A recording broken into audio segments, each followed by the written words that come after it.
Good evening, everyone. I'd like to call to order the Chaska Planning Commission virtual Zoom meeting Wednesday, October 14th, 2020 at 7 p.m. Many of you have heard this before, but I'm going to read it again. As you can tell, this meeting looks a little different. Due to the COVID-19 pandemic, we are holding our meeting via video teleconference. Because the City Council has declared a local emergency for the COVID-19 pandemic, state statutes allow us to hold our meetings remotely. Even though we aren't meeting in person, we want to make sure the public can participate. If you've joined the Zoom meeting, you will notice that you are muted. We have a moderator on the call who will unmute those who wish to speak during the public comment portions of the meeting. Public comments will be reserved for visitor presentations, public hearings, or special circumstances determined by the commission. Once we reach those parts of the agenda, I will ask if there are any public comments. If you wish to speak and have joined the meeting by computer or tablet, please click on the participants on the bottom of your screen and then select the raise hand icon. If you wish to speak and have joined, if you wish to speak and have joined the meeting by computer or tablet, please, I'm sorry, I already read that. If you wish to speak and have joined the meeting by phone, please press *9 and raise your hand. To raise your hand. Once your hand is raised, the moderator will announce your name or phone number and unmute your line. Please remember that public comment is provided at the discretion of the commission and is meant to provide productive discourse on topics related to the city of Chaska. Speakers shall refrain from comment or behavior that is deemed disorderly, derogatory, obscene, indecent, or off topic. Any person engaging in such speech or action may be muted or removed from the meeting. Those of you watching online or on Comcast Channel 15, please be aware of the following. Some of our commissioners, city staff, and presenters are participating in the meeting remotely. There is a delay between the live meeting and the broadcast. All commission actions will be taken by roll call vote. We're working hard to make sure you can be heard as we protect everyone's health and safety. Thank you for your patience as we work through this unprecedented situation. So I would like next to have the roll call. Liz, please. Sure. Commissioner Bovee? Here. Brass? Here. Cross? Here. Lacey? Here. Seiler? Here. Urbanski? Here. Olson? Here. Riley? Here. And Chairperson Dalkey. Here. Thank you, Liz. Now I'd like to adopt the agenda for tonight. Could I get a motion to adopt the agenda? I'll make a motion to adopt the agenda. I can second that. Motion by Seiler, second by Cross. Next is the visitor presentation. Is there anyone that has anything to present that's not on the agenda tonight?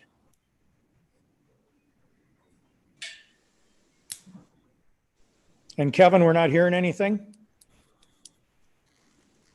Very good. Currently nothing for visitor presentation. All right, thank you, sir. I'd like to approve the previous meeting's minutes. Approve the September 9th, 2020 Planning Commission meeting minutes. Has everyone had a chance to review? Yep. Very good. I'll take a motion to adopt the minutes. I'll make a motion to adopt. I'll second. Brass. Motion by Olson, second by Brass. All right. Consent items. 6A, to recommend approval of the final plat of Club West 10th Traditions Development, PC number 2020-19. I'll take a motion to approve the consent item. I'll make a motion to recommend approval of the final plat, Club West 10th Traditions Development PC 2020-19. I'll second that. Motion by Brass, second by Urbanski. Liz, will you take a roll, please? Commissioner Bovee? Aye. Brass? Aye. Cross, Aye. Lacy, Aye. Tyler, Aye. Urbanski, Aye. Olson, Aye. Riley, Aye. and Chairperson Delkey. Aye. Liz, did we need to do a roll for the minutes? Yes. It would be good too, yes. Okay, so we'll bounce back up one spot and that's my mistake, do a roll on adopting the minutes of the September 9th, 2020 Planning Commission meeting. Bovee, Here. Brass, Aye. Cross, Aye. Lacy, Aye. Tyler, Aye. Urbanski, Aye. Olson, Aye. Riley, Aye. and Chairperson Delkey. Aye. Thank you, Liz. Down to our action item 7A, recommendation of preliminary site and building plan, preliminary plat and rezoning of Oak Ridge RCS-RCA, Oak Ridge LLC, PC number 2020-17. This is a public hearing, so I'm going to open the public hearing and I'm going to tell everyone that we are going to continue this to the November meeting, which in November is November 18th. It's a Wednesday at 7 p.m. Do we need a motion for that? No. Okay, very good. All right, then we'll go to 7. Close the public, I'm sorry, and then I'll close Oh, the, don't. Nope. Leave it open. leave it open. just leave it Correct. open and move on. Yep. Okay, very good. All right, 7B is also a public hearing to recommend denial of the variance at 220 Elm Street North to expand a non-conforming accessory structure exceeding height requirements. Blake and Amie Krone, PC number 2020-21. Liz, the floor is yours. You. So just bear with me as I share my screen here. It'll just take a moment.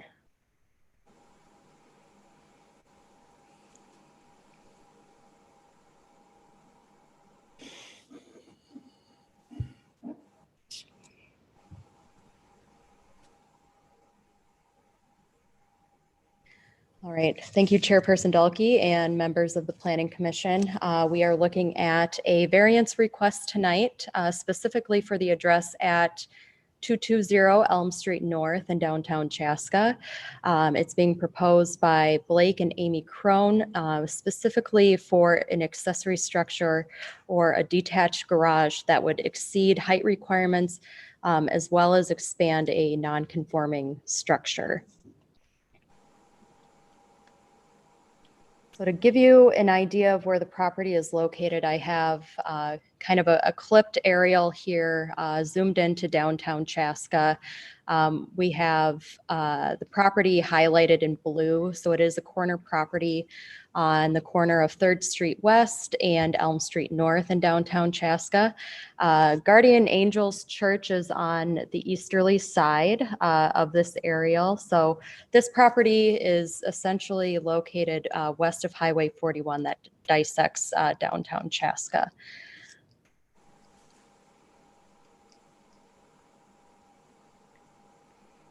And then in terms of the existing conditions of the property, as it relates to zoning for this property and basically all the other properties within downtown Chaska, they are within the R2 zoning district, which is a medium density residential zoning district.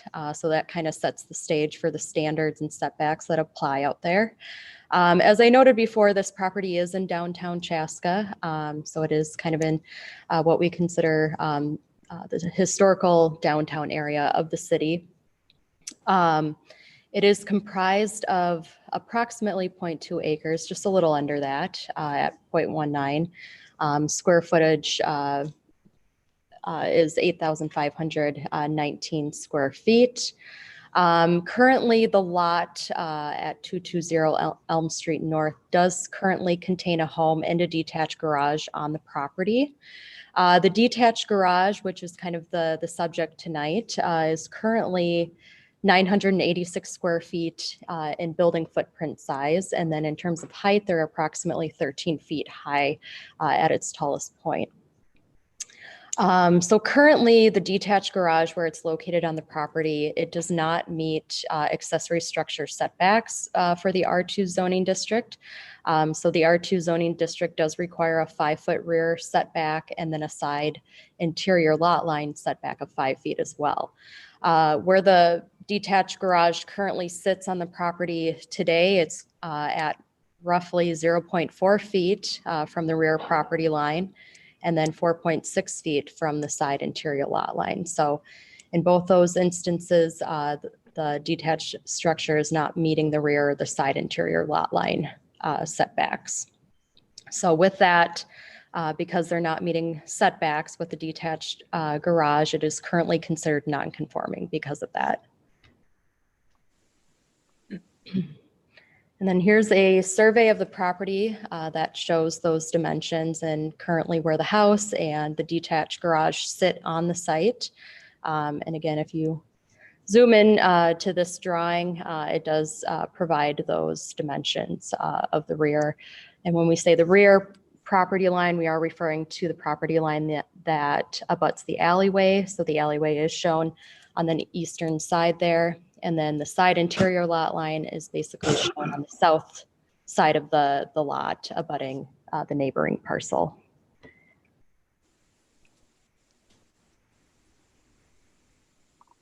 Just wanted to include a couple pictures that the applicant provided, as well as a street view of kind of the current conditions of the existing garage.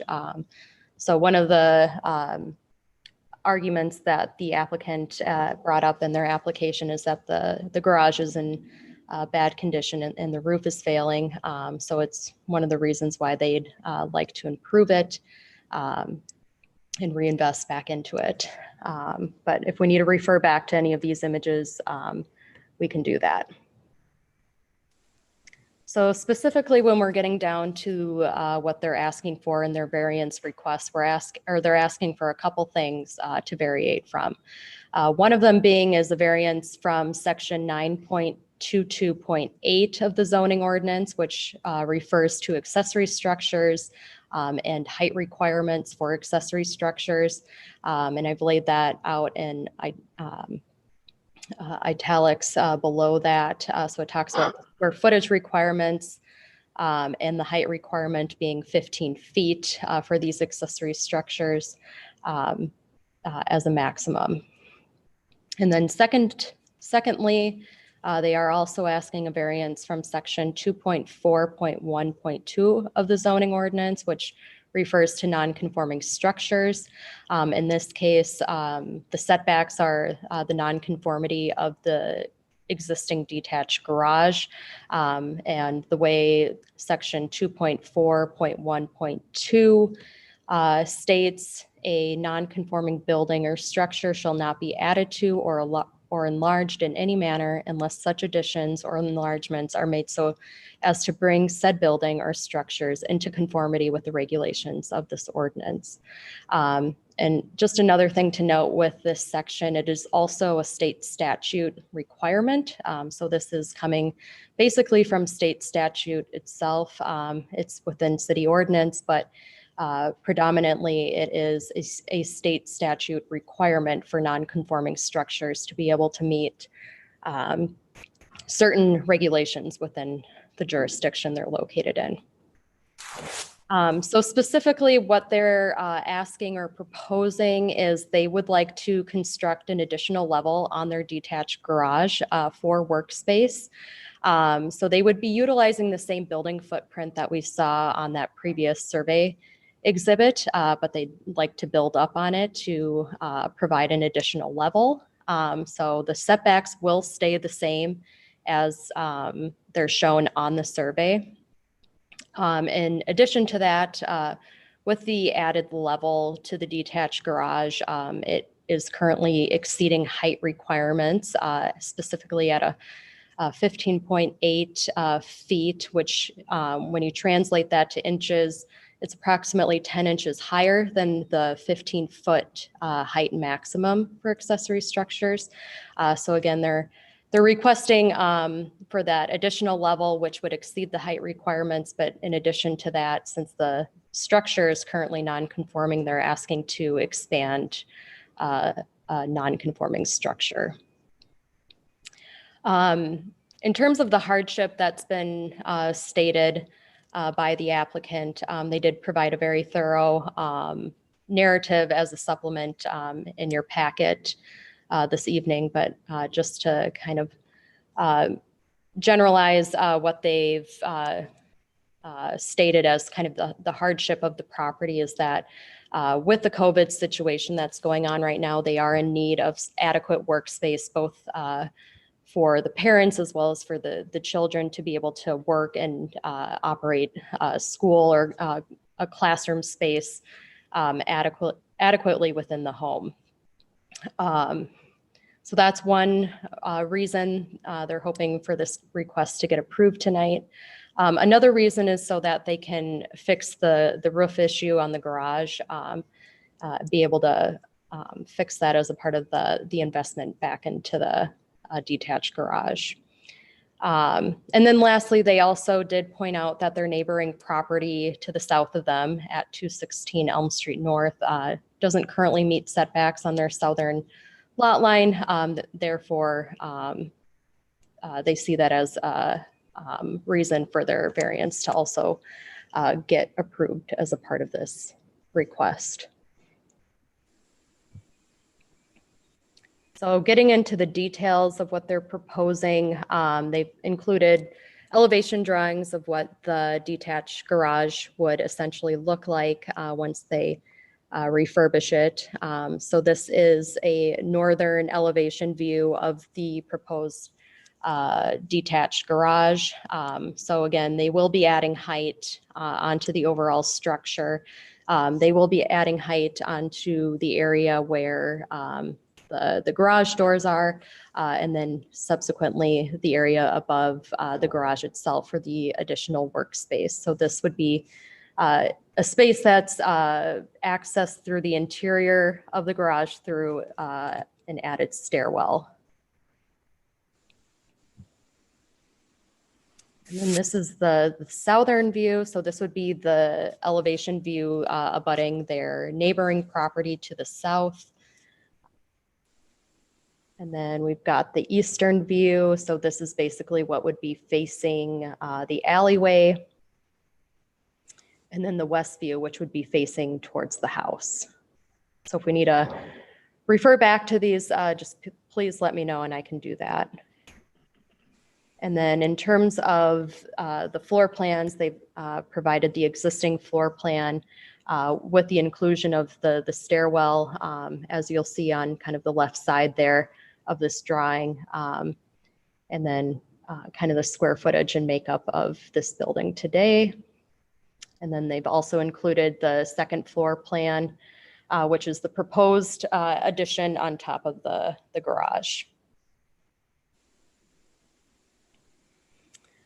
I also, excuse me, I also wanted to kind of get into the context of a neighboring property in downtown Chaska that was brought up in the applicant's narrative, and wanted to provide some context on that, specifically in regards to 321 2nd Street West, which is also in downtown Chaska. It was formerly owned by the Smirka family. I don't believe they live there anymore. But back when they owned it, they put some changes into the detached structure on the site. So the property at 321 2nd Street West currently contains a local historic structure. So it isn't on the local historic register. So with that, it does require a specific process for review and approval for any major exterior changes on the property. Our Heritage Preservation Commission basically has to review and approve those major changes in order to validate them because they are because it is a historic structure and historic property, so it requires them to take a look at that. So a little bit of background on this site in particular. It was back in 2009 that a site alteration permit, which is the specific request for a historic structure or property, was approved to demolish the older detached garage on the site, and they proposed new construction of a detached garage, which was subsequently approved by the HPC back in 2009. And as a part of that approval, what they were proposing was a building that was 17 feet in height, which is 24 inches taller than what our ordinance requires. And basically, one of the components of review of any new construction on a historic property is that the structure is compatible and appropriate with the historic nature of the property or the building that it's locating next to. So one of those pieces was looking at the roof pitch of the proposed detached garage, which was a 12 by 12 roof pitch. And that was used to match the home's roof pitch, which brought the home up to a certain height, which was 17 feet in height. So again, this was a review and comments provided by the HPC in the course of their review of the SAP to be able to achieve that architectural compatibility in the historic property. So just wanted to get to that in terms of with some of the historic properties in town.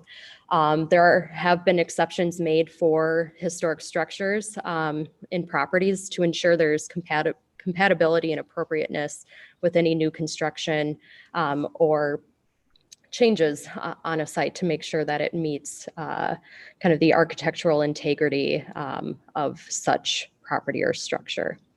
And when this detached garage on 321 2nd Street West was reconstructed, they did also pull the building back from the property lines to meet setback requirements too. So just a little context in regards to that property that was brought up.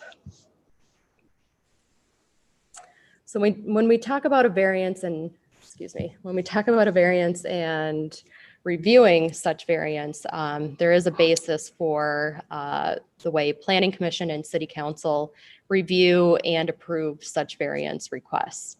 And the basis for approval is based on the idea of undue hardship. And the definition of undue hardship is the property in question cannot be put to reasonable use if used under conditions allowed by the official controls. The plight of the landowner is due to circumstances unique to the property, not created by the landowner. And the variance, if granted, will not alter the essential character of the locality.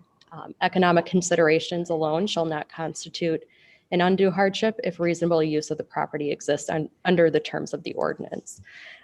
So kind of putting that in general terms, undue hardship has everything to do with kind of the physical characteristics of the property. And if there's certain physical constraints on the property that are created from a very unique organization or programming of the property, then there's basis for a potential variance.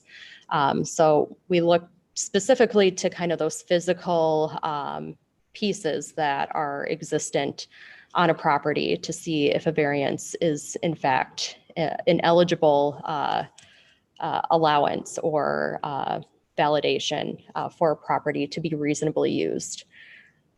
And in addition to that, the variance definition or undue hardship is also a state statute piece that has been incorporated in every municipality's review and approval of a variance. So undue hardship has to be the basis of approving a variance due to state statute requirement. So, excuse me, getting into that just a little bit more in depth with this property and the request this evening. when we look at undue hardship and look at the property and how it's laid out, it doesn't appear that there is an undue hardship that exists on the property. When we talk about reasonable use of the property today, we see that it is being reasonably used with a home and a detached garage on it. So it doesn't appear that there's physical constraints or characteristics of the property that would make the property stand out as different to other downtown properties or other properties of similar size. So there's nothing physically on the property that would suggest that there's certain constraints of why certain ordinances, such as the height and setback requirements, would not be able to be met.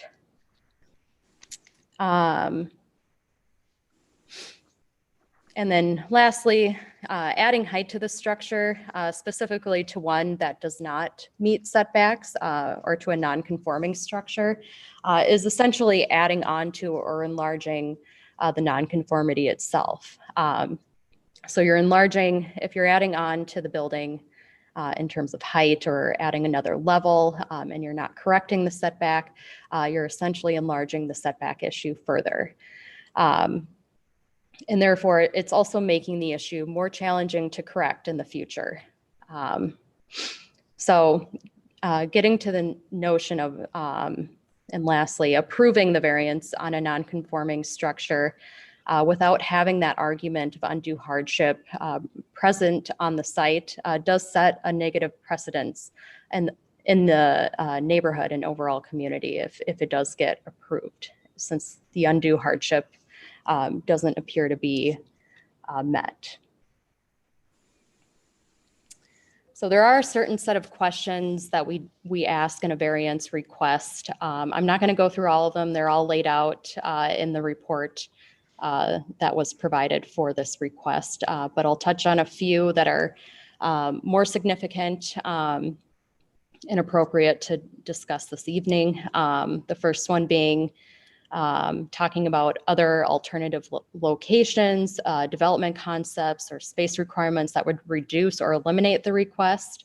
And we did offer or suggest a couple alternatives to further look at, one being about adding on to the home, since their request is to add additional workspace for both work and a classroom setting. Was there exploration of adding on to the home to meet setbacks and not go over a maximum requirement. And then secondly, another option would be to demolish and rebuild the detached garage on the site to meet setbacks and thus eliminating that non-conforming status on the structure. And when they do that, they could potentially look at programming the square footage of that new garage to specifically look at adding workspace or a classroom space that would still fall in line within the square footage requirements for an accessory building. And then also not adding pieces that would constitute it as an accessory dwelling unit. And when we talk about that, we talk about self-sustainable units having plumbing and a bathroom, a kitchen, and so forth.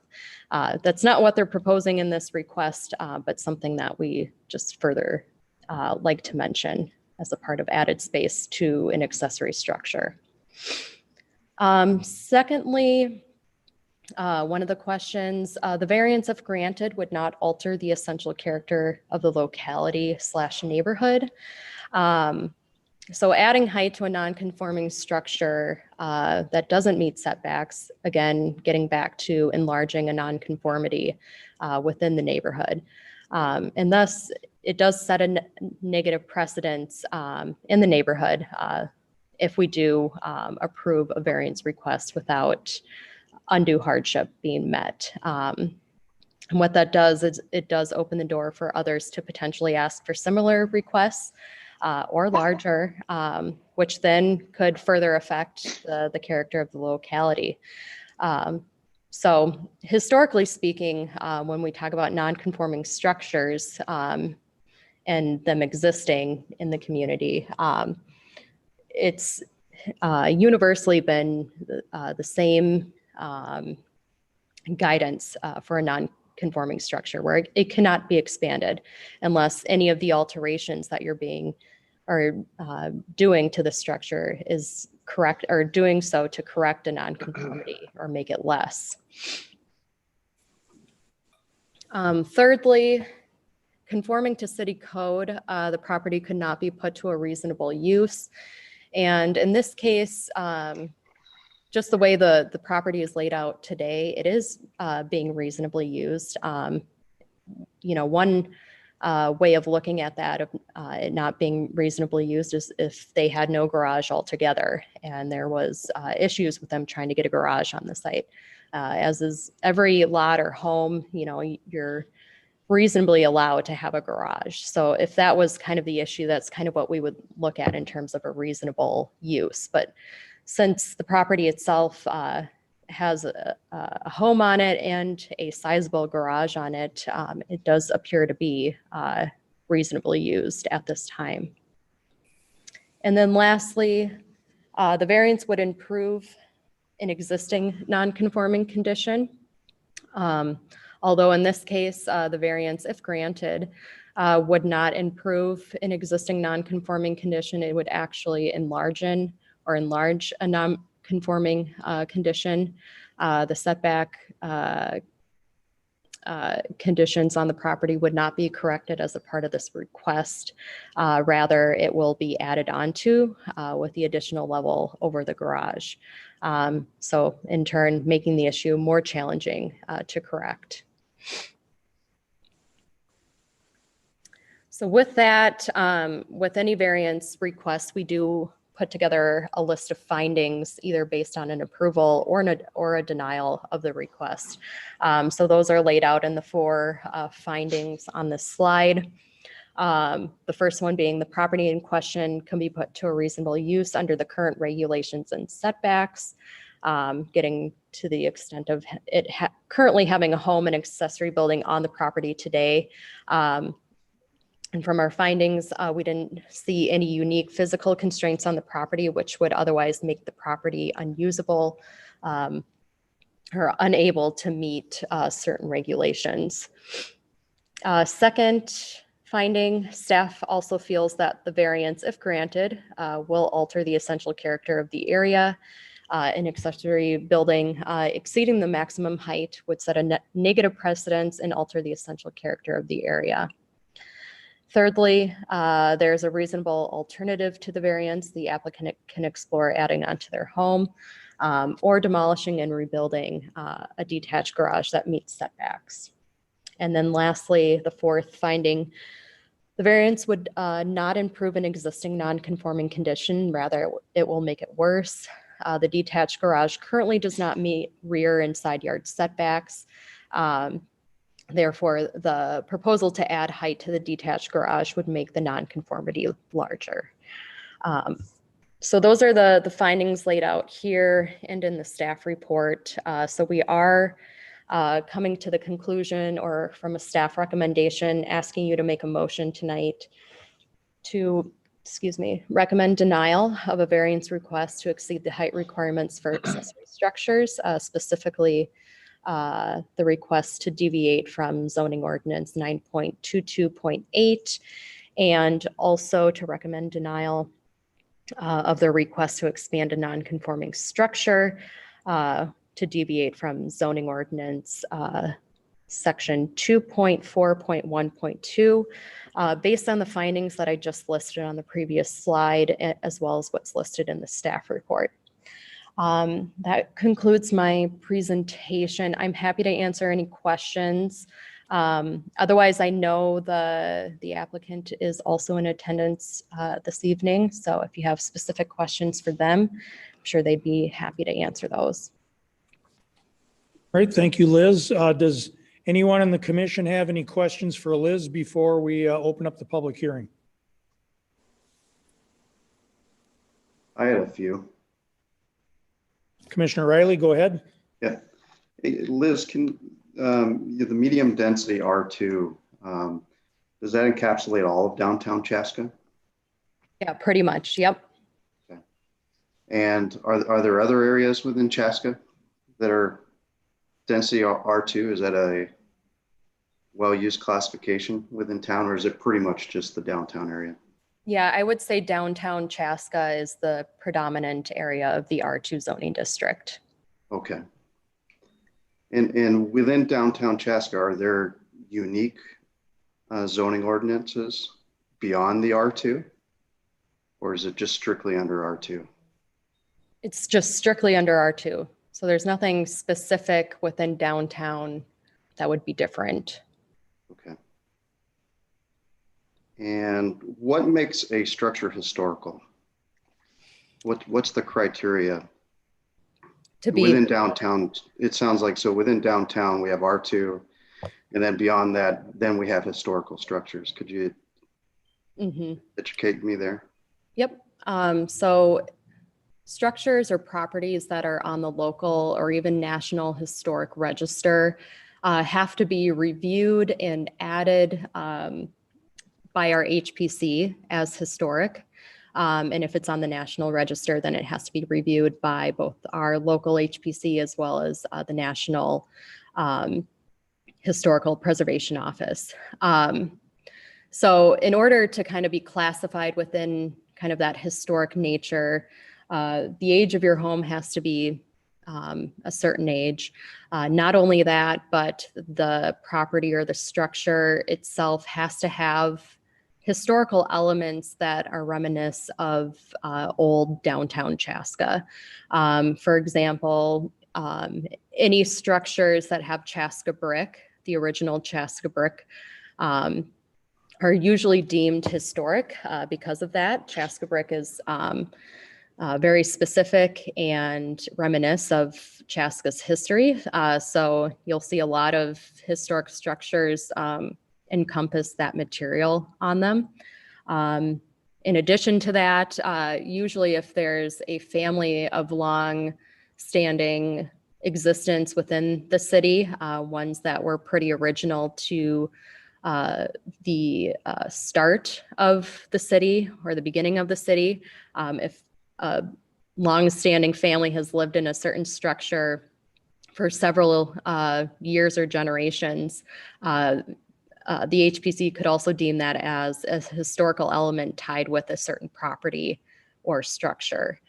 And then lastly, if there's specific historic operations of certain sites, specifically Fireman's clay hole area that used to be where the brickyards were, if there was any type of historic event or operations on the site, they could deem that as historic as well. So there has to be specific historic, either history, architecture, or a family that was reminiscent of kind of Chaska as a whole to be considered historic.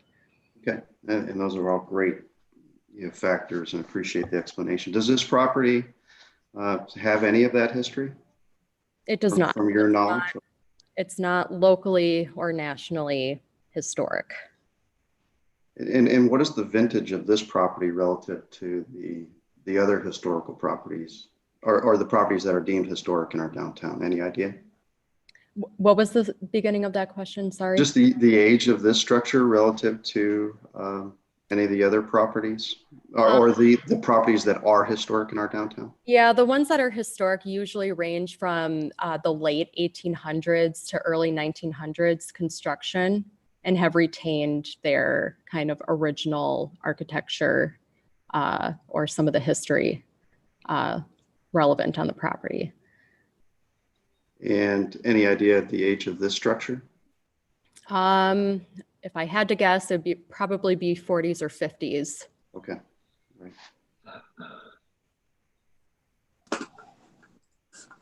Okay, that's all I had for you, Liz. Thank you very much. Appreciate the detailed info. You're welcome. Thank you, Commissioner Riley. Anyone else? Yeah, I've got a question for you, Liz. The alley there, is that owned and maintained by the city then? It is, yes. Okay, and so we've got basically a half a foot for snow storage there during the winter time then, correct? It gets very tight, yes. Okay. All right. I got a question, Liz. Go ahead, Aaron. Oh, it's Rob. Rob, sorry. Yep. So so the applicant could rebuild the existing structure the way it is if they just wanted to update it on its original foundation without moving it. Would that be okay? So rebuilding it in the same footprint. Yes, without expanding it or without adding to the height. Just they need a new garage because that one's failing. They can just redo that one. Right, if they meet the setbacks. Okay, so let's say a tornado comes, knocks the building down. Like now we're just playing, like, how do they have their garage still? Like they could, if a storm hits, I mean, they could rebuild their garage. Couldn't they, like, exactly the way it is, just new material without going larger or taller? Or would they just be out of a garage? If the damage done to the structure is 50% or more, then it has to be brought into conformity. In conformity, okay. So then at that point, they'd have to make it conform and follow the setback. Right. Yep. Okay, so either way. Okay.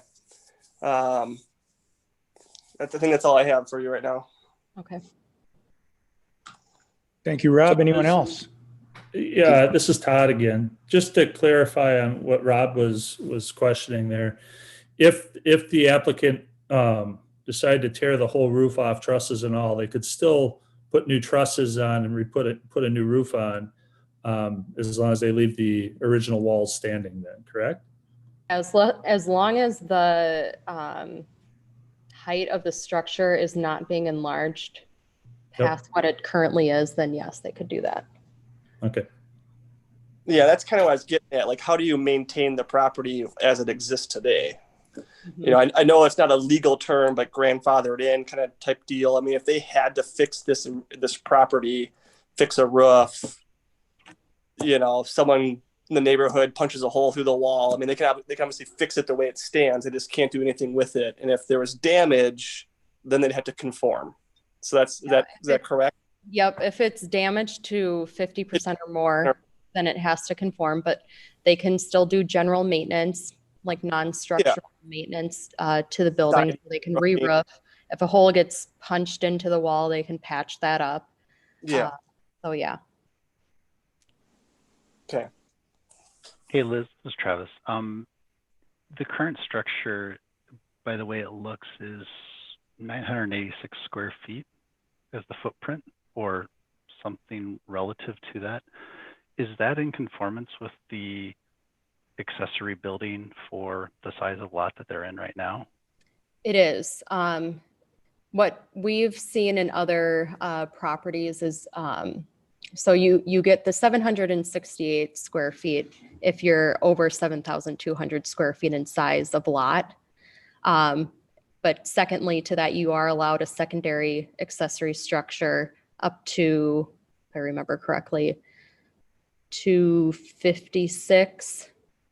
It should total 1,024 square feet of accessory structure square footage that you're allowed on your site. You either have the option of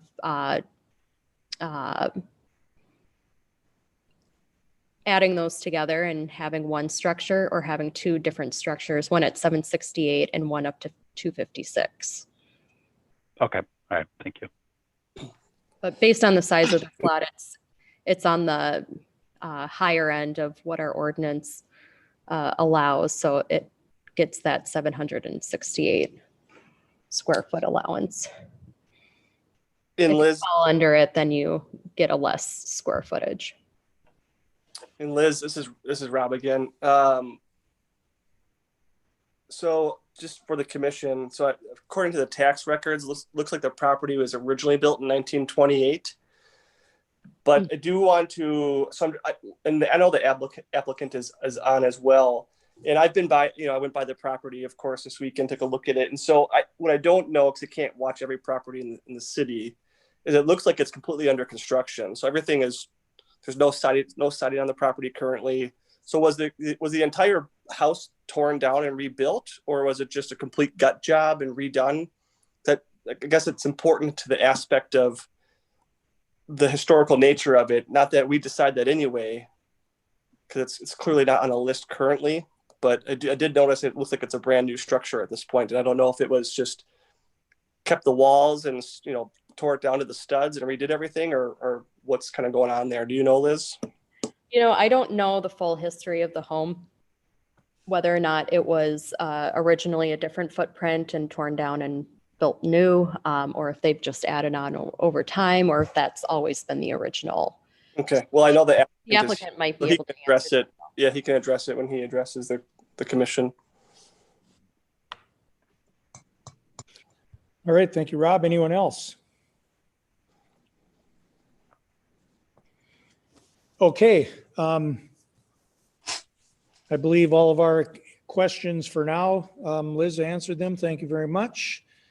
So I will, at 7:46, I'm going to open the public hearing. And before we start letting people in, I want to read into the record that we had three messages from people that were not able to attend tonight. So I want to read these into the record. Shirley Brosey at 217 Cedar Street North is in favor of the variance. Kara Bristol at 316 3rd Street West is in favor of the variance, and Teresa Fahey at 223 Elm Street North is also in favor of the request. I wanted to make sure that that's on the record. And I believe we are ready to let people in. So Kevin, if you would be so kind as to start us out. Yep, we have Blake with his hand raised. So Blake, you can feel free to speak. Thank you. Excuse me. Hello, everybody. My name is Blake Krone, not Krone. I am the current property owner of the 220 North Elm Street property in question. I'd like to start off by saying that I have started this process back in June working with Elizabeth. And I will say is that the process leaves a lot to desire and has been quite challenging as a homeowner who is trying to improve his property to simply get straight answers as to what the process actually entails, how we go about going through to be able to actually look at whether we can do this or not. From the get-go, it was presented to us that, no, you absolutely can't do this with no, you can't do a variance. You can't, there's nothing else. I had to specifically ask about a variance, then had specifically asked for the variance form to go through it. So we understand where everybody is coming from in terms of the concern about the size. And I truly do wish that the homeowner would have been allowed to deliver the narrative actually in person first, as there was quite a few inaccuracies that were presented in terms of from interpretation of what the narrative had stated into it. So the reason why we're trying to do this is earlier this year, obviously, everybody was hit with COVID concerns and how do we adapt to what is going to be changing in our world going forward. Myself, a little background real quick, if I may. Myself, I am a traveling employee, or I was until March. I used to get on an airplane every single week and travel to customer sites and deliver training. So it's not a classroom for my kids. It is that I need space to have a full digital whiteboard set up to be able to deliver my training now remotely, as opposed to in-person training to people all over the world. So our space that we are trying to leverage right now, I am currently sitting in what we have for an office space here that is shared with my wife, who is also at home, and sitting at my kids' desk that they use for their schooling, which then also presents problems when we're all on calls. Yes, everybody is presented with this challenge in these days because of COVID. I can see many of you are located in your home offices as well. This is going to be the new norm that we need to learn how to work with as we go forward in our lives. There's many of us, like myself, who will never be going to an office again. City Hall is currently under construction right now to make it a more friendly environment for COVID, to be able to have safety first and be able to ensure the safety of the employees that work in there. I don't have that luxury. Right now, my workspace is right what I have in this house that we're at right now. My wife has no plan necessarily as to when they are going back to their office, if they are even going to go back to their office, because they are evaluating switching to 100% full remote workers. So we purchased this home in 2006, and I'd like to address a couple of the questions that were 2007, excuse me. I always say that we moved to Chaska in 2006 when we picked it when we were coming back from Colorado Springs. So I'd like to address some of the questions that I heard from some of the other committee members. Committee Member Riley, this house you did look up, we have heard 1926, according to tax records. I see it 1928. You ask me, I say 28. If you ask my wife, we say 26. So it's somewhere in there is when this house was built. And as far as we understand it, the construction, the sizing of it, I think there's been a couple of additions on it prior to us purchasing it, but we have generally kept it in the exact same way that it was, other than simple interior modifications in terms of doing paint. We have updated some of the fixtures in the bathrooms. We actually did do an addition on the house already at one point in time to give us a master bathroom suite that was located right above my house, or above my head, excuse me, due to a failing roof scenario. So as you can see, failing roofs and trying to fix up this house is something that we have been trying to do and be able to work through while trying to retain the character of the downtown homes.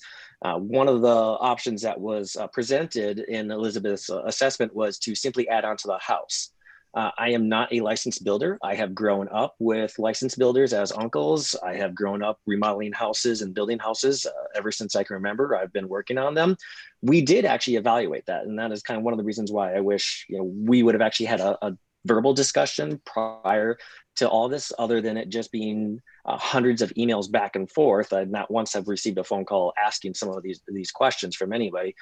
We did look into adding onto the back of our house. In order to add onto the back of our house where a bump out currently exists to date, it would be upwards of $100,000 and would make our house look like an extremely large box.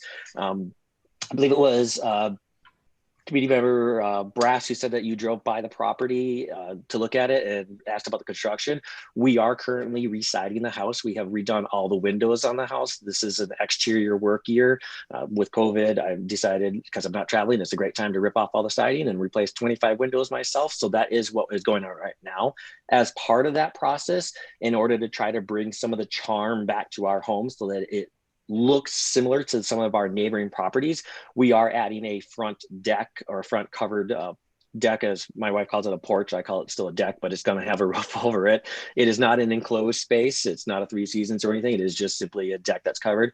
And we are doing that to try to match some of our neighboring homes that are around the area that have covered decks, have covered porches, whatever you want to call those properties, so that we don't look like kind of the oddball out on the block as to why is there this big massive box house that's on this property. So while looking into doing the addition on the back of the house to try to figure out how we could incorporate a larger office space into the house, it just was not, it was not feasible for us in order for what we felt, nor was it acceptable in terms of some of the realtors that we have as friends that we asked about, what would this do? Would this be something that is worthwhile investment from a homeowner's perspective? Is this going to help property values? Is it going to hurt property values? Because it would not allow us to have any comparable homes. There's only a couple other ones that would maybe come close in terms of square footage, but they have the charm, such as the Victorian house that's just down the block from us. So we did actually evaluate other options of being able to put additions onto the house, being able to do different ways of doing things. I understand the aspect about destroying the garage and rebuilding it. However, that's a $40,000, $50,000 solution that actually would give me a smaller garage and less property value, because I currently do have a 3-car garage in downtown, which is unheard of and is high for our property values. There's a garage across the street the owner is on as well that has a 3-car garage. We're very few people that have that large of a space, and those are the things that people are looking for.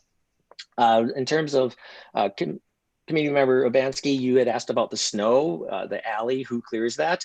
Yes, the city does clear it. However, they clear it all the way onto my garage. So what I then have to do is go clear said snow. Regardless, every home down our alleyway has to do this. Every single house that has a garage in our alley, their garage is set right on the property line, with the exception of one garage. And that was the original, I think as far as we know, it's the first garage or first house that was on this block. And that homeowner, I saw her join as well. So she's here too. Her garage was built after the fact, so it does meet the requirements. She's the only one that doesn't have snow that gets piled up against their garage. Everybody else that's on there, we all have snow that gets piled up onto our garages that we have to remove ourselves. I also have a driveway that butts up against with the alleyway that I have to remove that snow as well to ensure that the city can safely come through and plow the snow without any issues of falling back into the alleyway and getting people stuck, which has occurred quite often due to how the city has plowed in the past of it. So for us, looking at the garage as how we want to do the addition, we took into consideration all of our neighbors' inputs. I actually walked around and spoke with all of our neighbors that are within visible sight lines of our property and showed them a rendering of what it was that I wanted to do for our addition. And spoke to them about how we are adding onto the shop portion only to retain a low height along the alleyway, good, bad, or otherwise, because it has been tagged by a garbage truck on a few occasions. So there has been a discussion with all of our neighbors about what it is that we wanted to do, with quite a few of the neighbors coming back and saying, I like where you're going. Have you thought about, maybe not having the roof be as high, which we took into consideration and actually did lower the height of the roof by 2 feet by changing the knee-high wall, or the knee walls that we were building up on the side of it. We have adapted and incorporated a lot of our neighbors' feedback into this. And if a lot of our neighbors would have said, no, we think this is completely ugly, we wouldn't even be here, to be honest. We wouldn't have proceeded with that, because we do care about what our other neighbors feel is going on with the property. We talk very closely with them. The neighbors that were the 3 that Chairman Dalkey had read off, those 3 actually had expressed concern to me that when they received a mailer, there was no information about what was actually going on. And there wasn't any information about how to contact and provide information other than attend a Zoom meeting. 2 of those neighbors are older folks that have no clue what Zoom is or how to even use Zoom. They came over to me asking, who can we just simply call to provide feedback on this? How can we get our voices heard about what it is that you're wanting to do? And that then I went around and provided all the Zoom information to all my neighbors, printed it off on my own today. After paying the fee for the mailer list, we did go around and put information into everybody's door frames to be able to let them know how to get their voices heard. Because again, I want to understand if it's good or bad, it doesn't matter to me. I want to know, because we want to work with it.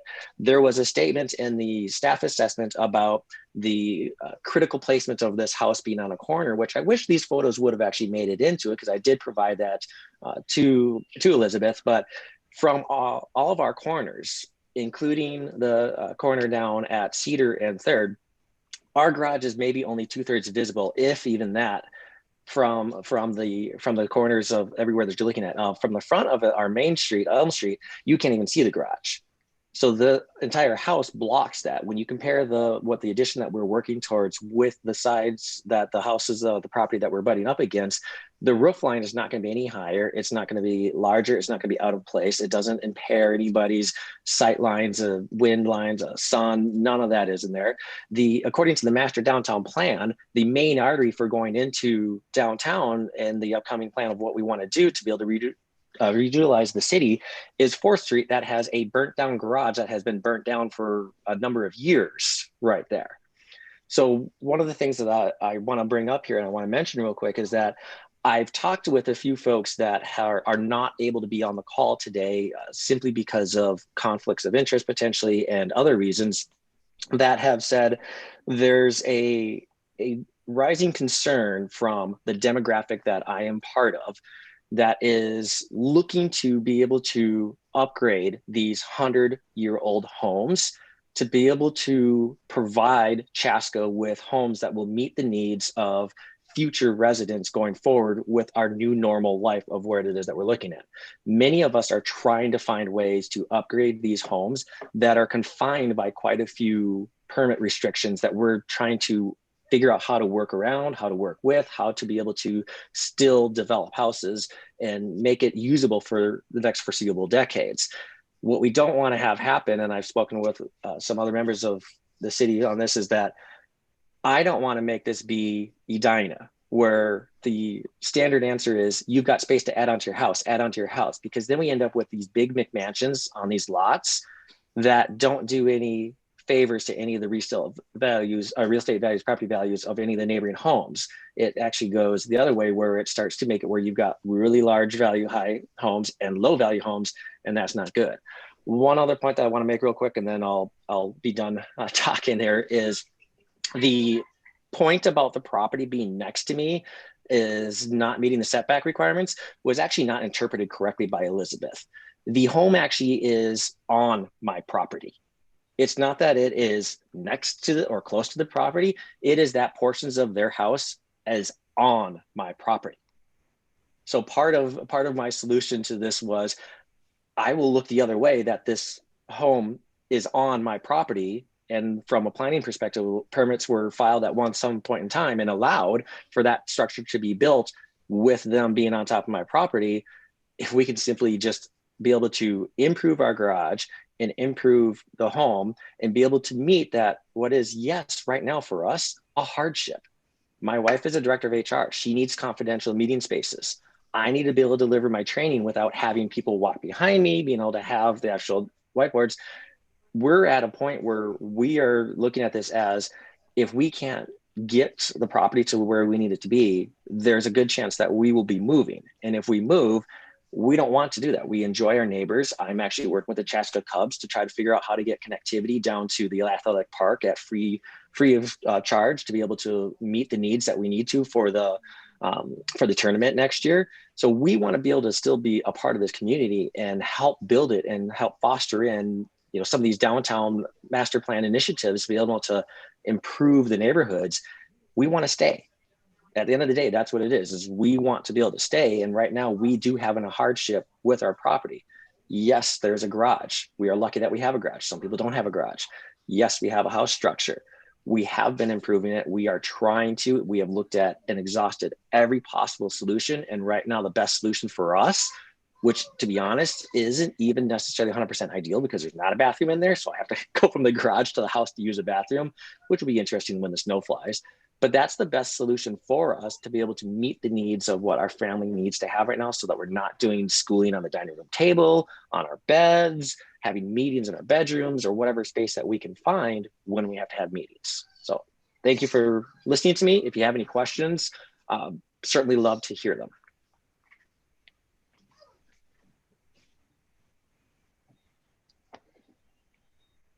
Well, first of all, Mr. Krone, I apologize for mispronouncing your name. But we've got that part corrected at least. Any commissioners have any questions for Mr. Krone? I had a quick comment. So this is Commissioner Brass. So you're talking about, you said a lot there, but I do appreciate you clearing up the construction of the property and what's going on there. And so, you know, it sounds like you're residing it and putting new windows in. That's great. You had, you know, now I'm paraphrasing, but you had said, hey, I'm willing to look the other way, I think is what you said about the property next door to you encroaching on your property. Is that what you're talking about there? So I'm looking at your tax records. I can see your neighbor just to the side of you there. The only neighbor that, is next to you to the other side of the street, is their house is slightly on your lot. Is that what you were referring to? And that at some point when you're talking there? Yes, correct, Brass. That is correct. The neighboring property is on our lot. It is a county home. It has been a challenging property to be next to at times, to be honest, in terms of them not mowing lawn, not ever plowing, not ever clearing snow from the front sidewalks. They recently had their garage basically sawed off, but not done properly. There was no permits, no inspections, anything that was performed that I saw. And I was home when they were doing it because I watched the guy basically standing on the wrong side of the garage that he was trying to saw off of. And I was worried I was going to have to call 911 in a second, but that home is currently on our property. Yes. Yeah. So I understand what you're saying there, but I do want to make it a point that I think everyone on the commission understands. when you buy your property, I'm sure that came up on a survey. It shouldn't have been a surprise. I mean, that usually shows up on title work and on property surveys that there's an encroachment on your property. Like when I bought my property, my neighbors have a pine trees. Well, if it didn't, that's a title issue problem, and you can have title insurance on that, or whoever your surveyor was or your bank. But well, actually, there's a larger issue at hand with that. And I apologize for cutting you off, but it is an important one to note is that so the reason why the survey was even performed was because at first I was told I didn't need a survey. Then I was told, oh, you can still be on the October meeting if you can get a survey done in 2 weeks, which is pretty hard to do. No. Yes. Yep. Hold on. I need to give you the backstory. I need to give you the backstory of how this occurred on this. So we have the title mark, and the title mark shows where our property is set back on. And straight on every single one of your title marks, it will also say that this is not a survey. This is not anything that can be actually held up in terms of any disputes in regards to where your property lines are. A proper survey needs to do that. So when we did the survey is when it was determined that that house roof is on our property. And the survey was a struggle to get done because of the fact that all of our streets were redone, which is great. We absolutely needed to have the streets redone. Most all of the irons were removed by the teams that did the streets work. So it was a challenge to relocate everything. And part of this is what my surveyor said, because my surveyor basically had to resurvey half the block to figure out where all the irons were being. There were incorrect irons that have been placed in previous years, and he has placed all the irons correct according to what the original plot lines were supposed to be. So you're talking about in 2007 when you purchased the house? We didn't know. This survey just happened a couple of weeks ago. Yeah, so I'm talking about when you purchased the house. When you purchase the house, your bank should order title work, and it should show up on your title that you have an encroachment on your property. No, because the title mark that was provided by Old Republic Title did not have that property as being recorded as an encroachment, because there wasn't. So I just wanted to let you know. I mean, that's a title work, so that's not a city issue, and that's not like a hey, I'll give you this, I'll give you that. I mean, like everyone has things on their properties, a fee simple. No, it is a city matter in the fact that it's a county home and it's owned by the county and the city of Chaska as a CDA property, which when there is encroachments, the first action is with the planning and with who's set the plot lines and everything. That's straight from my real estate lawyer that I'm working with right now on this matter. Okay, so what I was trying to get at is it's not like an existing thing is that like, hey, because I have this issue here that we should overlook this issue over here. I mean, I don't think that's a fair argument. I mean, I'm just saying like there's encroachments on properties. It might be a foot or two. I mean, I actually have one on my own property with some landscaping walls in a pine tree. I mean, it but we're not talking landscaping. We're talking a house, and that's not necessarily the correct assessment. Which is why I wish, again, as the homeowner, we would have been allowed to speak first, as opposed to getting a game of telephone from Elizabeth. Because from the get-go in June, it's been brick walls of trying to work through this process. Mm-hmm. So I just want to understand your argument, because you were saying like because of this, you think we should have an approval on your issue? No, it's more of a, if we're focusing so much on these property lines, why is there a house that was allowed to be built on our property when we are fully contained within our property lines? I think it's a rabbit hole, Rob. Personally, yeah, I agree. I don't think it's linked. So, I was trying to clear it up and understand where the issue of the encroachment. I just don't the argument of this happened to me and I can have this now. I think it's two separate issues. I agree. No, it's not an argument. It's irrelevant to the current issue. Excuse me, but it's not an argument. It was brought up as a point of concern. Okay. I would appreciate if words were not put into my mouth, Elizabeth, please. No, and that wasn't Elizabeth, but I do recall you saying I'm willing to look the other way, and so it just made me interpret like, hey, you're signaling like I'll let this go, like there's some fault of someone's here if I have this, and so I just want to understand if that was like the the argument that you were trying to make. And so I think they're two different issues. And so I understand encroachment issues, and hopefully you can work through that. But I thought they're two different issues. And so I don't want to hold up the commission anymore. If anyone else has any other questions.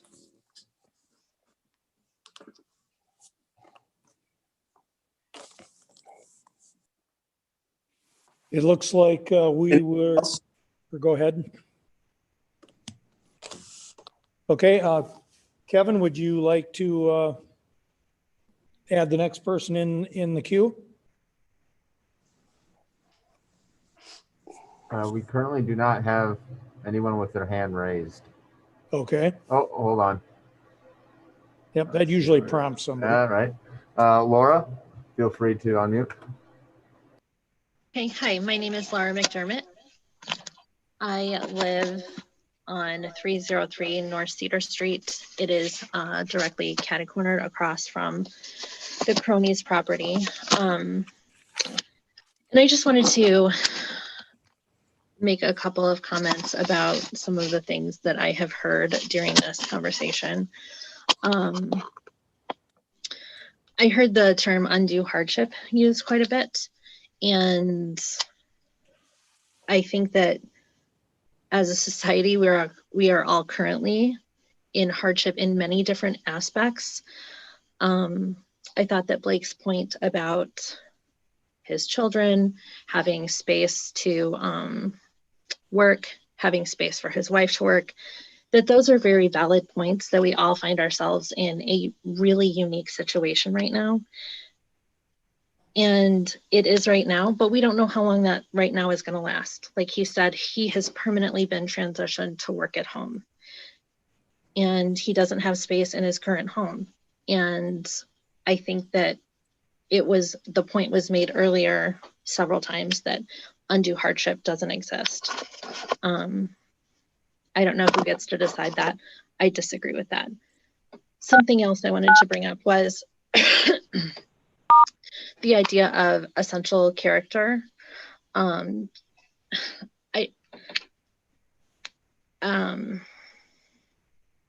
have a real problem with that being used as an argument against them being able to do what they want with the current existing structure, that building higher will change the essential character.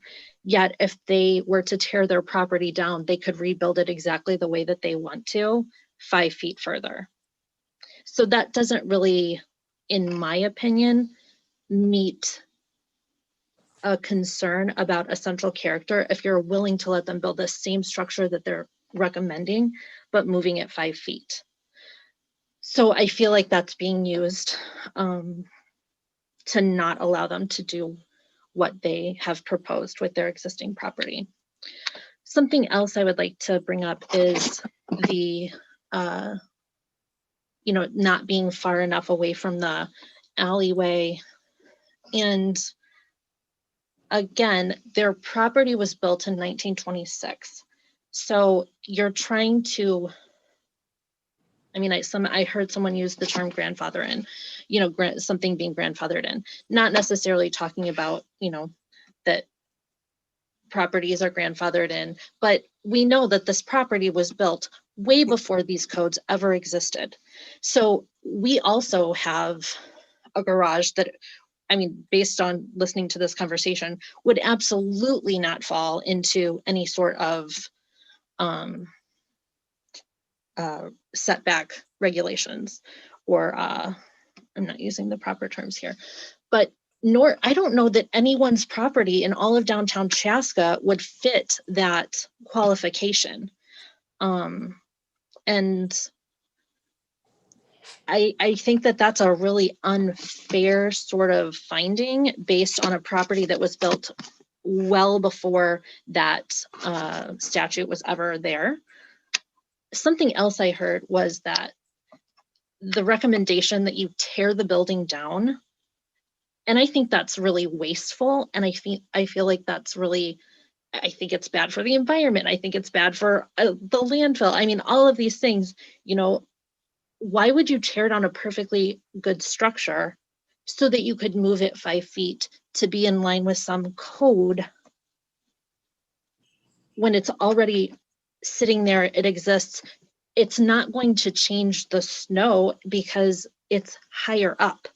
So I was disappointed about the arguments that I heard against the property.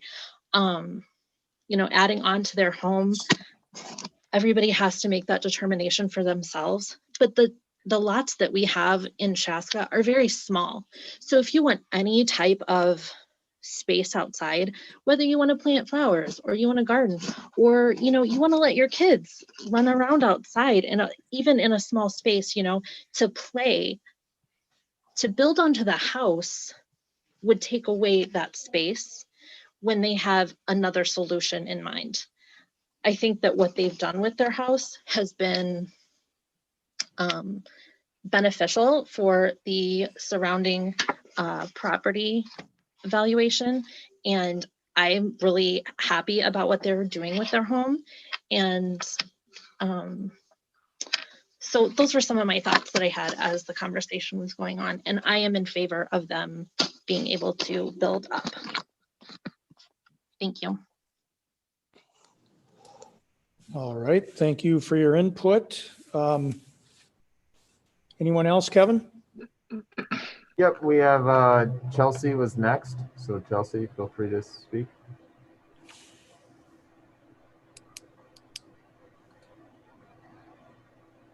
Chelsea, you may need to unmute there. Can you guys hear me? Yes. Yep, Can you hear me? can now. Yes. Okay, I'm not used to the Zoom meetings. I'm used to go-to meetings because I work from home too. But my name's Chelsea Olson. I live at 212 Elm Street, so 2 houses down from them. So, but I'm in favor of it. I also work from home, and I have been for about 4 years. And I don't have children. I have animals, and even with my animals, it's like chaos. And I know my neighbors can hear me too, and I'm in the house. So I understand I can't imagine having to work with a significant other partner, anything in the house, and trying to separate that, and having 2 kids in the house, I wouldn't be able to do it. Also, I don't think that Blake was trying to say, hey, with the property line, with the house being on his property, being that, hey, this is going on, so give me this. It's just that it's going towards that, like, we're being nitpicky. It's like we're being picky about something that we're going 10 feet up. I mean, they're responsible young adults, as I'd like to think I am too. We like our historic homes. We want to take care of them. Mine, I think, is built. I think mine's the first one in this area. I think it's like 1851 or 1870. So, and mine has siding on it, and I have a 2.5 car garage in the back. So I don't think they're trying to keep the integrity of their home and take care of it. So I don't think that there's going to be if there's any issues with the structure later on down the road, they'll take care of it. I think they're just trying to make that home a little more presentable and build their home for their family and make it just work for their family. So I respect that. And I think as a community during these trying times, we need to come together and we need to listen to that, and we need to be helping each other through all of that and not nitpick. Like this seems nitpicky. Like all of these codes and all that, like we're historic. If you want to keep the historic part of the homes, then none of us would have garages, period. I mean, we're just nowadays, people want to have a garage space. We have vehicles that we're just driving in. We have plows. We have all of that. So, I mean, that's my 2 cents, but I think it's just I think we're just being nitpicky, and we need to come together during these trying times and let ourselves live and be happy. We have a great neighborhood. We have all ages on this neighborhood, and we're all very close. And I think it would actually look very nice what they were trying to do. And I think that I'm just saying I'm in favor. They got my vote. All right, thank you, Chelsea. I appreciate that. Your input. Anyone else, Kevin? Yes, we have Zach. All right, Zach, please give us your name and address, please, and go ahead. Hi, everyone. My name is Zach Sternal. I live at 307 North Cedar Street. So I'm right next to Laura, who spoke previously, prior to Chelsea. And I don't probably have as much to say as either Laura or Chelsea, or don't know I can say it as well as they did. But Blake has absolutely been an asset to the neighborhood. I mean, just speaking to his character, he's helped me with repairs on my own historic home. For reference, my home was built in 1875, so I value the character of the neighborhood. It's one of the reasons why I bought my home, and I'm striving to try to, keep it pretty close to how an 1875 craftsman should look. But that being said, everything that Blake has done to his house has been beautiful. I mean, I've seen the inside of his house. It's been very nicely improved. Everything he's doing on the outside of the house has been done with, nothing spared. It's going to look amazing. And I have seen the plans. I've spoken at length with Blake about this. I have no concerns. And this is a structure that I can see outside of my kitchen window every time I wash my dishes. And, I think disallowing this because of like a 3-foot setback issue is just, as Chelsea said, just a little nitpicky to me. And I'd fully support, any motion to approve that variance. I think it would be great for the neighborhood. My wife and I both kind of understand the hardships of working from home during these times. I've always worked from home, but she teaches at the University of Minnesota, and all of her classes have been moved online. So we've been, kind of vying for internet bandwidth, vying for, quiet hours when she can make video lectures or I can be on meetings with my coworkers. And like Chelsea, we don't have kids, but we have pets. And, that takes up space. I can't even imagine what we would do if we had kids. So putting myself in Blake's shoes, it just seems like a very reasonable request, and I'm all for it. And that's all I have. Thank you. All right, thank you, Zach. Kevin, anyone else? Hi, this is Wes. Can you guys hear me? Yes, go ahead, Wes. Give us your name and address, please.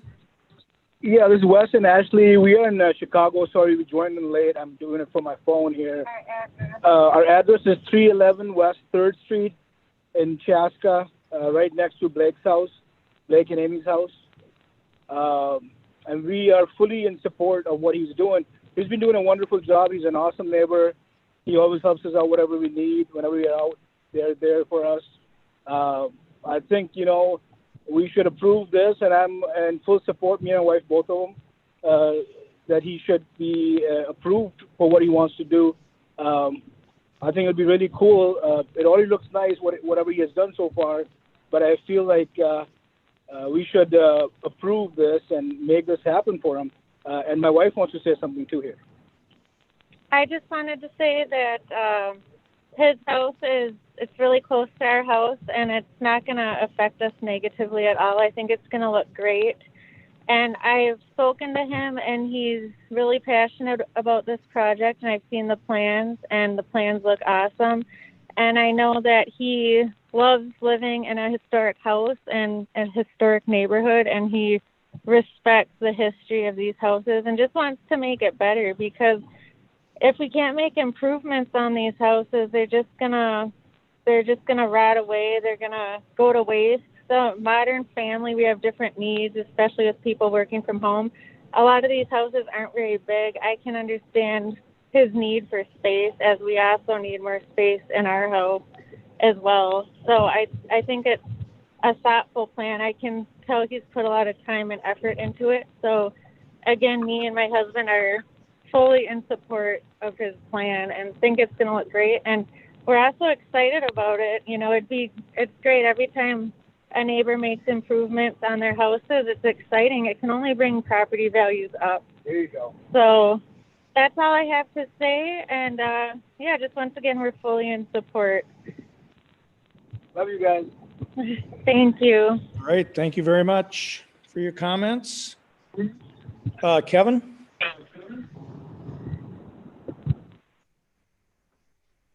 There's currently no one else with their hand raised.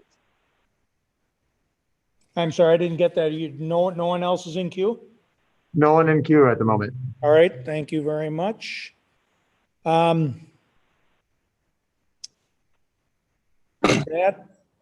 That being said, I'm going to close the public hearing at 8:25 and bring the discussion back to the council. I would invite everyone to stay on and listen and go ahead, council or commission. Commission. Sorry. Yeah, just some observations here, just from listening kind of to the presentation and then the applicant. You know, it is COVID. We have new things like Zoom meetings and working from home. Most people are experiencing these types of impacts. And one of the things I've noticed is just sometimes it's tougher on the communication aspect of this. And I think this was brought up by the applicant. So I'd just ask, I guess, Liz or anyone from the city, from your point of view, was this a tougher item to discuss or go through or provide feedback or try to help somebody along in a process? Or did you not quite have that same experience? Well, I think our communications started in June, like he said. And I know the proposal was given to us at that time for his desire to add on to the garage. In which case we responded back with kind of the challenges of being able to do that based on kind of the different elements that are in play here, with the setbacks not being met, the garage being non-conforming because of that. So communication back was pretty straightforward in the terms of setbacks not being met and a non-conforming structure not being able to be added on to. So I wouldn't say communication was more stringent by any means. It started pretty early on, and we tried to give all the information that we knew at the time to the applicant to inform them of what the process is and what our encouragement would be. Thanks. Thank you, Commissioner Seiler. Anyone else? I have a few observations or comments, I suppose. You know, there was a couple of different speakers, and throughout, you know, the different speakers, I don't remember exactly which one said which, but, you know, I'm looking at an aerial, and I think someone had mentioned, like, I don't think there's a single garage that works. And you know, that's clearly not true. I can look at an aerial. There's dozens of garages that clearly make the setback. And with the fact of, it does sound trivial. I understand it. It's a couple feet, 4 feet, 5 feet. But the reason why you have the city, I mean, the code is written and we try to follow it.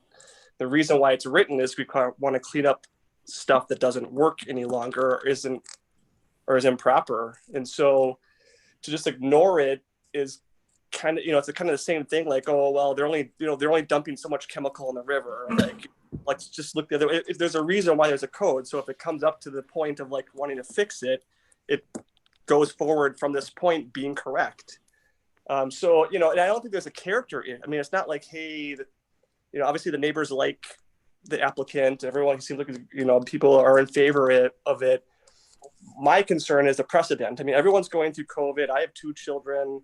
We're working from home. They're doing the exact same thing. They're at the center kitchen island. The laptop Chromebooks are open. My wife's in the thing. I'm upstairs in the master bedroom. I mean, the whole world's going through that. So to use that as an undue hardship, I think is a little bit, in my opinion, of a stretch, because everyone's doing that right now. And so then we're going to have we can have potentially dozens and dozens of people coming in here saying, well, I need a structure and I need something. And I need to enlarge my garage, and I mean, I could use more space, you know. So I feel like I mean, glad to hear the applicant has a good standing in the community and with the neighbors. But my concern is if we just arbitrarily say, yeah, go ahead and do this, who's the next applicant and what's their situation? So that's kind of that's my thought process to the commission. If anyone wants to add on that, or I guess, you know. All right. Liz, earlier, Go ahead, you Carl. had mentioned, yes, Liz, earlier in the beginning, you had mentioned that there was a state statute that superseded, that the city variance was followed. Could you restate that, or did I hear that correctly? Yeah, and if you want, if you need me to, I can bring up that slide again.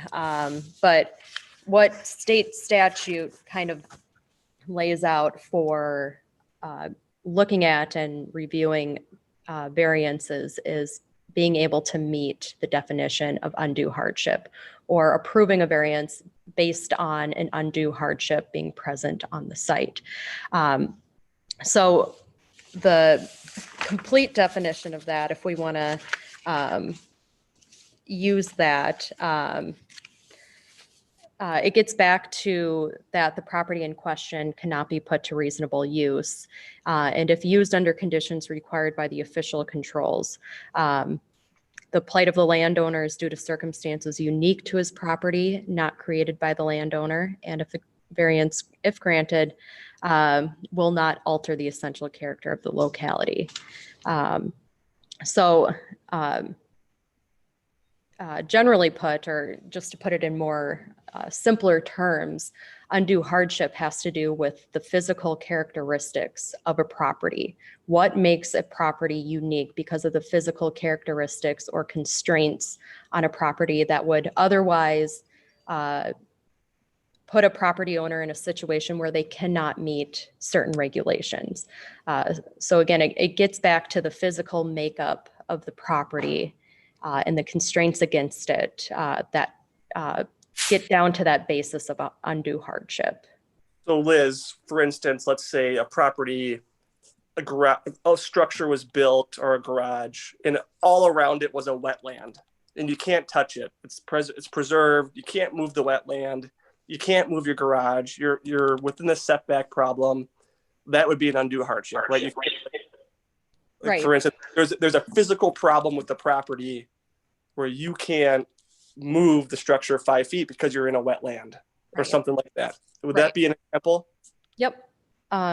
Yep, something like that. And again, it kind of gets down to something that was not created by the property owner. So it's usually something that's natural, or something that they just had no control over creating.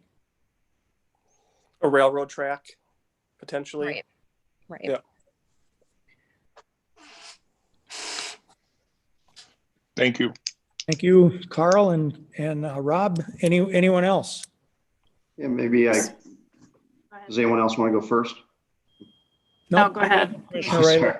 Okay, sorry. I'm always afraid to jump in too quick there. I just want to share some of my thoughts and observations, and maybe build upon what Rob had to say also. But Blake, I've been down to the property and taken a look, and I think you're an asset to the community.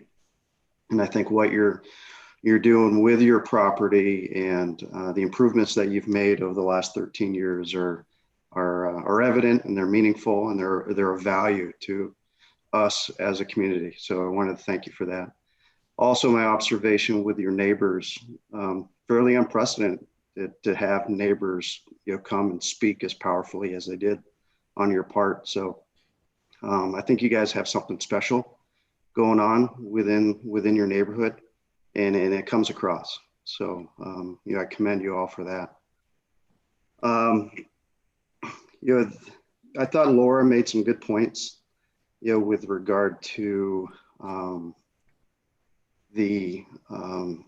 with the downtown Chaska area and the future of it, that we have both 19th and 20th century structures that, thankfully people like you want to make sure there's continuity to them.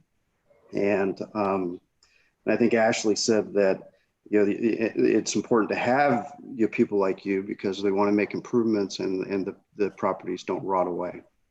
And so the challenge is taking those 19th and 20th century structures and fitting them into a 21st century lifestyle. And I recognize that because we live differently, very differently. And we expect our floor plans and our needs within our homes to be very different. And so I take that to heart and I hear it. With that said, what Rob has to say with the setback requirements and as we do updates, within our downtown is bringing the properties to codes, and the codes are there for a reason. It's not only snow plowing inconveniences and extra work for city crews and yourself, but it's also fire hazards. Particularly with wood structures. If you look at major metropolitan areas, that those codes were established because of things like the fires in Chicago, right? So there's a reason for those codes, and I think that we have a responsibility, particularly with setbacks, is to make sure that as we rebuild, as we go through the next cycle in our community, as we try to meet those in every situation we can, and that's why the ordinances are there, and that's why we work to enforce them. With all that said, I think there's a gap, and I don't know that this helps you out, Blake, but it feels to me that there's a gap. That we have R2 zoning requirements that limit. So I set the setback issue aside because I think that's powerful and meaningful. But there's limits to what you can do on the property with regard to building height. And I think that the historical preservation aspect of it has value in that people like you are going to want to make your properties more livable as you rebuild. And how do you do that? And you can't. I don't know that you can apply a 15-foot requirement as a blanket rule within the downtown areas when you have properties that were built in the 1850s, and you have the properties built in the 1920s, you have properties were built in the 1950s with all very different architectural styles. It seems to me that there, within the R2 area in downtown, that there needs to be an evaluation of things like compatibility with these accessory buildings. Is the structure that you're going to build, is it compatible with the architecture and history of the building, the primary residence that's on the property? So to the planning commission, that's kind of where I'm at. I don't know that that helps Blake at all, but it feels like to address this particular neighborhood's needs and the greater downtown Chaska needs, I think we've got some work to do because this question is going to continue to come up. So with that, I'll yield. Thank you, Commissioner Dalkey. Thank you, sir. Any other commissioners? I have a couple comments, but I want to let everybody else speak first. Commissioner Riley, that's real well said. Appreciate that. Okay. I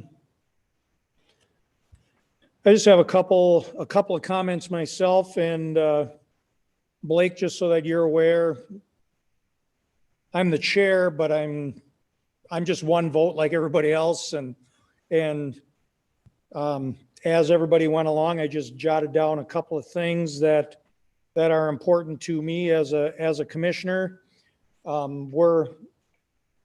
We're appointed by the city council, so our job as the planning commission is to, we're not the ones that can tell you that you can or can't. We make recommendations to the city council.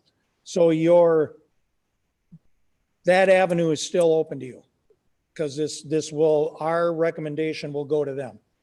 That being said, a couple of things, and Commissioner Riley's right. I believe maybe we do need to do some work on, the height and how strict we are on that. I think the setback things are important.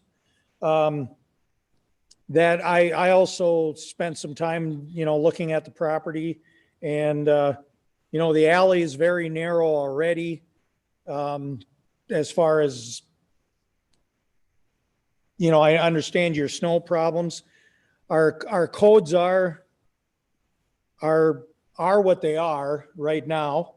The state statute, our codes follow the state statute, which is a bigger fish to fry. And our job is to interpret, I believe our job is to interpret the code and the statute and then make our recommendation. Also, in the area of the undue hardship, there is, specific points that have to be hit in order to meet undue hardship. And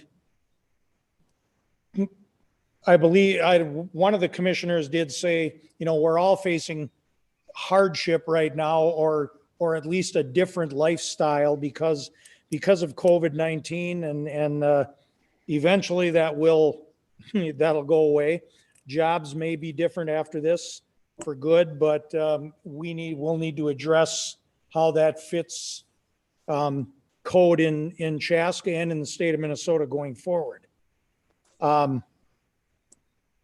I do also want to state that you guys do have a very special neighborhood down there. I really appreciated everybody's input, and that Blake, it sounds like your family is nothing but an asset to that neighborhood. And I would encourage you to stay involved and even get more involved in the city, because it sounds like you bring a lot of good to Chaska. That being said, I guess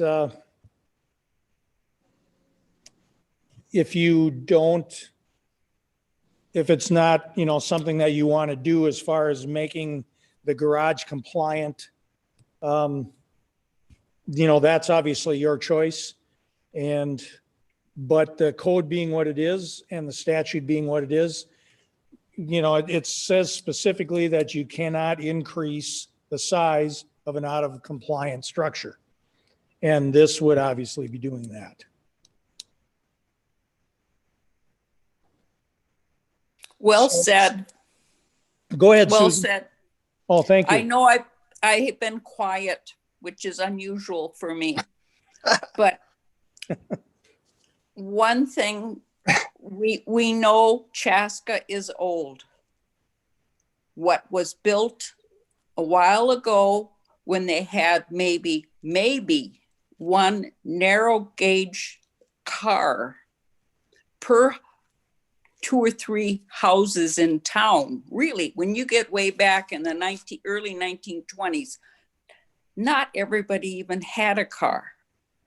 The 2-car garage that they have right now might have been built on the single-car garage that was tucked into the yard, since I'm not looking at it structure-wise. Looks like it. So I'm just saying, this, to try to work around old plans when they didn't have a snow plow, probably, other than something that maybe was 6 feet wide to it, or maybe not, that things don't work as well. And indeed, I'm firmly believing we should follow code, because if we don't follow code, we open so many trap doors that we'll fall into them. And so even though all these things sound good, look good, and so forth, I feel as a commission, we have to follow code. And I'm done. All right, thank you, Commissioner Cross. Anybody else have any comments before we go to a motion? I'll just quickly add that, I agree with Commissioner Cross. I sympathize with the applicant. I understand that they want to do something that is not necessarily allowed per code, but I think the code is pretty clear. And I do think that it's important that we abide by the codes so as not to set a precedent for the next application that comes along. It's unfortunate for your situation, but I do think it's important to stick with code. And that's all I have to add. Thank you, Commissioner Bovee. I'll add a couple thoughts here also. And I also went out and looked at the property, and Blake, just so you know, we did get the photos that you sent over to Liz earlier. I'm not sure when she got them, but we got those also. Yeah. It is, I mean, we are following the code. It doesn't meet it just doesn't meet the requirements for a variance there. And as much as, whenever I look at a property on something like this, I try to figure out, all right, is there another solution here? Is there something that can be done? Is it a unique challenge here? And unfortunately, you just have a garage that's built too close to the alley. And we're not telling you can't build a garage. We're telling you can't build the garage where it sits right now. It'd have to be moved 5 feet over, and then you could do it and still be able to attain that. And I get why you're trying to do what you're doing from a cost saving measure, and I completely appreciate that. And we're all like everybody else has said, we're all in the same game right now, trying to adapt to somewhat of a new lifestyle. But unfortunately, in this situation, we just do have to follow code, and that's all I'll say right now. Thank you, Commissioner Urbanski. Chair Dalkey, I did get a comment from Blake. He did want to, if he's able to, respond to something Susan, Commissioner Cross said. Okay. I think we'll go ahead, Blake, if you're back on. Yes, I'm here. I just wanted to clarify the lineage of when the structures were built. The garage was built first, and then at some point in time, somebody added the shop onto it. So the garage has always existed that close to the alleyway and the property line, as far as I can tell. From my assumptions, I'm guessing the shop was sometime in maybe the 50s would be, based off of the construction of what it looks like in terms of the materials that were used. But the garage itself, earlier than that, to be honest, I don't know when. I can't date it. I would say late 30s, early 40s, based off of the construction materials used. All right, thank you. I believe we've all commented, and I would entertain a motion.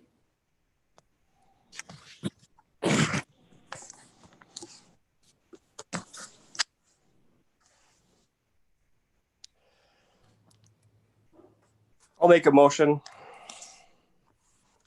So, motion, public hearing, recommend denial of the variance at 220 Elm Street North to expand a non-conforming accessory structure exceeding height requirements to Blake and Amie Krone, PC 2020-21.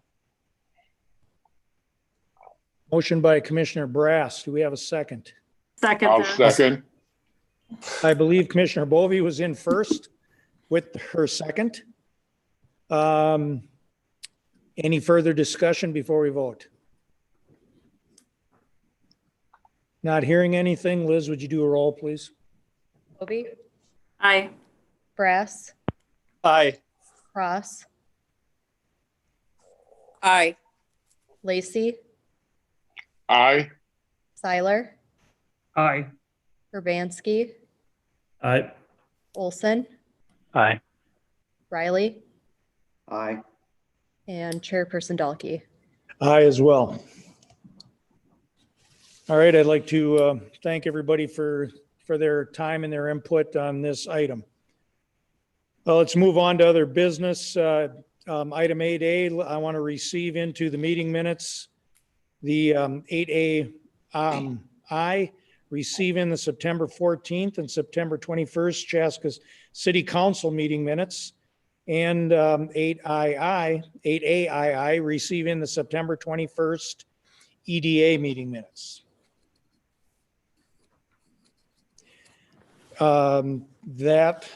Those items being read into the minutes.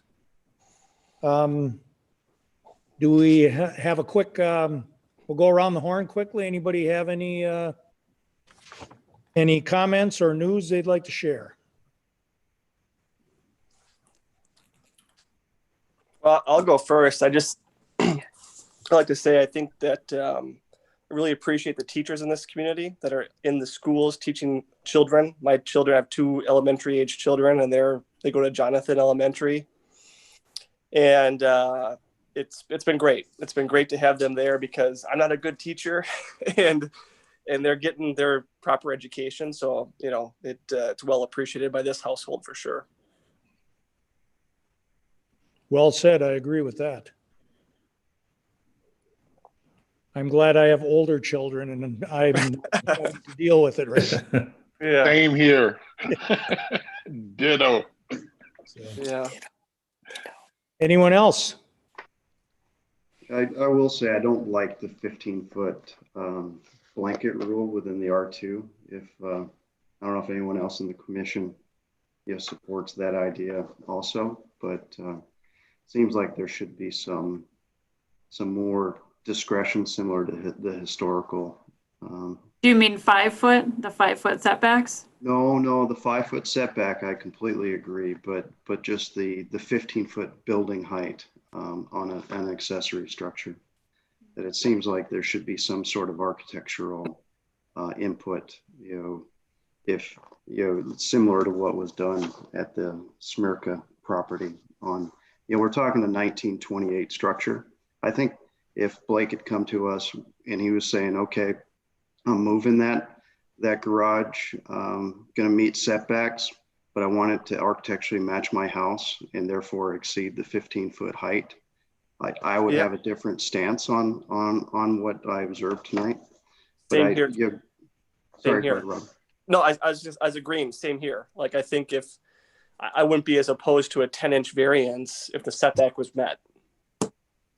And so I agree, in the R2 general district, maybe there should be an interpretation of like, hey, so many feet from the primary structure, the accessory structure needs to be, or it can be 2 feet less, or a little more give there. So I was just didn't mean to interrupt. I was just saying I agree with what you're saying.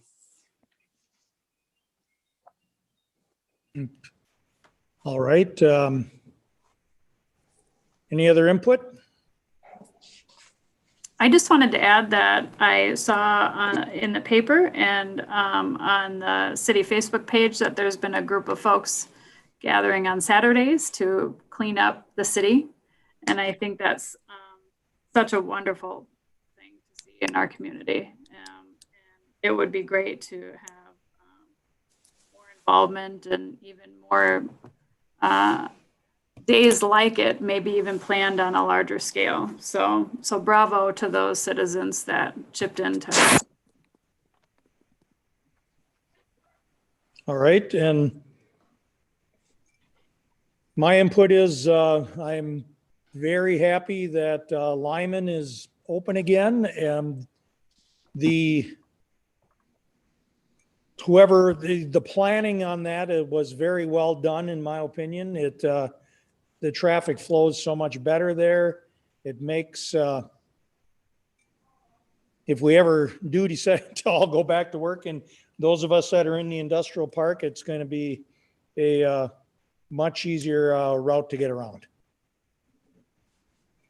Kevin's smiling, so I'm assuming it was all him. All right. If no one else has anything, I'll take a motion to adjourn. So moved. I believe that. Second. All right. Got that, Liz? Do we need a roll for adjourning? Yeah, we should do it. Okay. Bovee? Aye. Brass? Aye. Cross? Aye. Lacey? Aye. Seiler? Aye. Urbanski?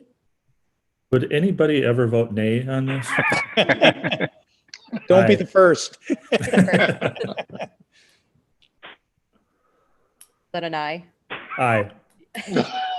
Olson, Aye. Riley, Aye. and Chairperson Dalkey. I as well. Thank you, everyone. Hopefully we can get back to normal here one of these months, but it's good to see everybody's face again. You too. Thank you. Take care. Thank you very Thanks, much, everybody.